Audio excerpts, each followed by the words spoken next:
her. Her life experience didn't take her there. And you have to realize that most times there's no perfect parents, but there's no perfect kids either. You know? And chances are you didn't turn out like they wanted either. You know? And so I began to try and accept those things, and dreams die hard. The dream of how I wanted my mama to be, I had to let go of that dream because it was never going to be. And all I did was torture myself every time I went over there wanting her to be different. And I kept praying that prayer, and I kept doing the things I was told to do, like give her that sweet Mother's Day card instead of the Happy Mother's Day bitch card that you want. You know, to give her what she wants, to do the things that a loving daughter would do, to try and to heal this. And I had gone to my mama many times trying to make an amends. It never went right. And I'd get upset, my feelings hurt, I'd go home crushed, you know, this kind of thing. And so finally, after about 5 years of taking the right action, my mother's one fall away. We had a real long drive, and she was out in the back field. She was raking leaves, and I noticed something about Mama. She's short. Now, why wouldn't you know your mother's short? I mean, she came up to here on me. Why would you not notice that? Because every time you come as a child. And when you're a child, Mama's big. And what do you come for? You want Mama to give you something. When have you ever come to give something to your Mama? When did you come to bring something here? You know, folks, life is a potluck. What are you bringing?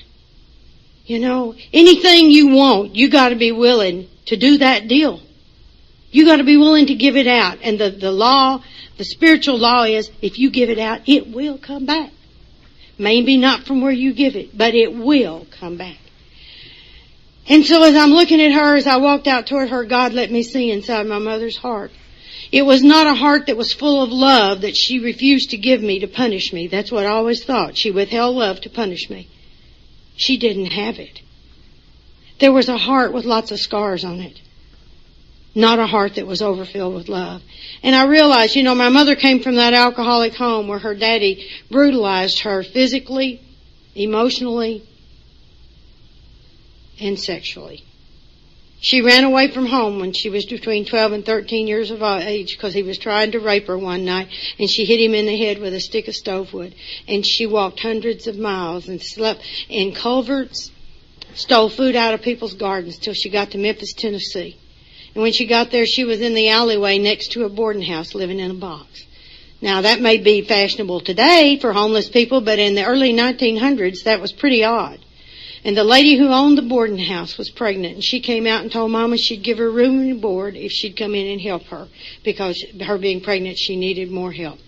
And my daddy was the head of the recruiting office for the Army in Memphis, Tennessee. He was quite a bit older than my mom. And he took his meals in that boarding house, and that's where they met. And when she became 16, they got married in the parlor of that boarding house. You know?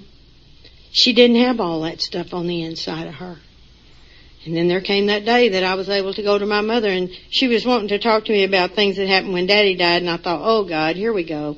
Because she's going to see it one way, and I'm going to see it another. And instead, she just said, why were you such an ornery kid after your daddy died?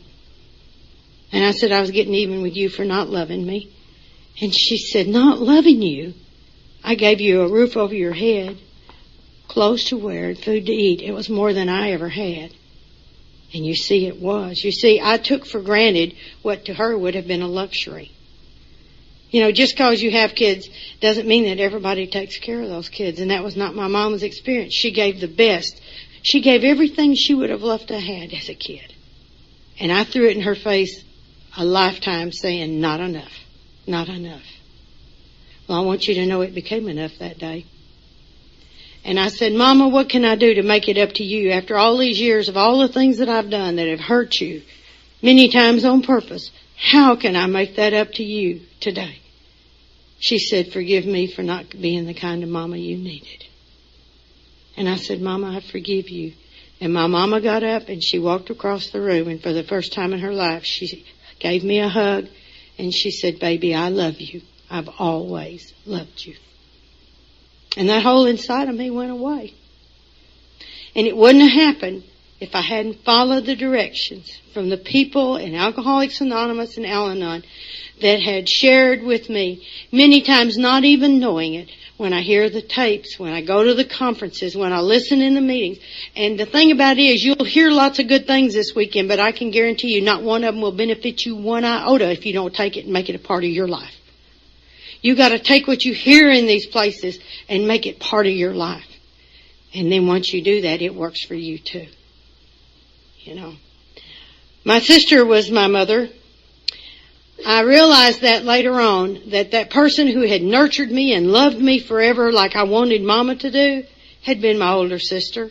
And I had never noticed it. I took it for granted because it didn't come from where I was looking. You see, that's the thing. Whatever you need is going to be presented to you. And so many times you miss it because you're wanting it from over here. You don't even realize you're getting it from over here. And so I was able to thank that sister of mine for being my mama all those years and being the kind of mama I always wanted. You see, she had no children. And so I was her kid to her. And that's what she told me. In 1995, my sister had have open heart surgery. And she became an insulin-dependent diabetic after that surgery. Her blood sugar, she was a type 2 diabetic up until that point with on medication, but after that it was on the insulin. And in the November the 30th of 1999, 25 years to the day I watched my daddy die, my sister died in her car with me.